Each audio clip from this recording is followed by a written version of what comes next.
আফগানিস্তান ৯, বাংলাদেশ ১।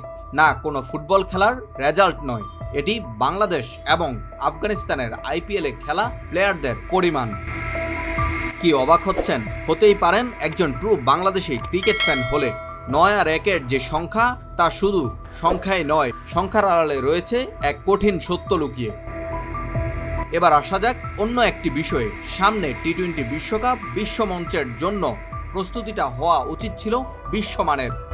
যারা ক্রিকেট জানেন বা বোঝেন তাদের যে কাউকে জিজ্ঞাসা করলে এক কথায় উত্তর আসবে, বিশ্বের ১ নাম্বার টি-20 লিগ বলা হয় আইপিএলকে।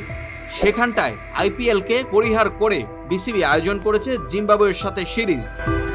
সত্যিকার অর্থেই বিশ্বমঞ্চের জন্য পারফেক্ট প্রস্তুতি কি হবে বাংলাদেশের? প্রশ্নটা তোলাই যায়। যেখানে আফগানিস্তান থেকে শুরু করে বিশ্বের বড় বড় যত ক্রিকেট নেশন রয়েছে তাদের প্লেয়ারদেরকে এনওসি দিয়ে ছেড়ে দিয়েছেন আইপিএল এর ময়দানে। ৪ ছক্কার আইপিএলে ২০০-এর অধিক রান হয়েছে যে কয়টা ম্যাচে, তা কি দেখা যাবে জিম্বাবুয়ে বনাম বাংলাদেশের ম্যাচে?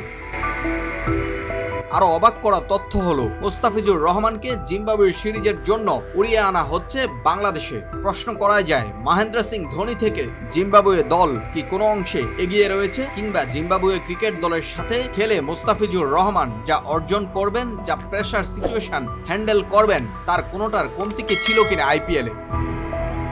নামে মাত্র একজন বাংলাদেশি যেখানে খেলছেন, সেখানে বাংলাদেশি ফ্যানরা মুখিয়ে থাকেন শুধুমাত্র চেন্নাইয়ের খেলা দেখার জন্য। বলাই চলে আইপিএলে বাংলাদেশি ফ্যানদের এবার মেইন আকর্ষণ থাকে চেন্নাইয়ের ম্যাচ ঘিরে। তবে দুঃসংবাদ হলেও সত্যি, হতে পারত মুস্তাফিজের পাশে মুস্তাফিজের সঙ্গী আরও একজন।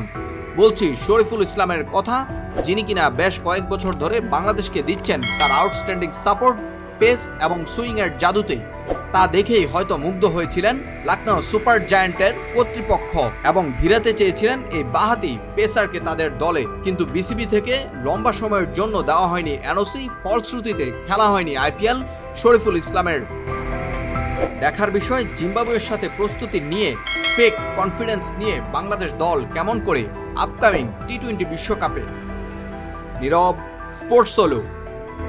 চলমান আইপিএল সহ সকল ধরনের খেলার এক্সাইটিং সব আপডেট পেতে কানেক্ট থাকুন ফেসবুক এবং ইউটিউবে স্পোর্টস সোলোর সাথে।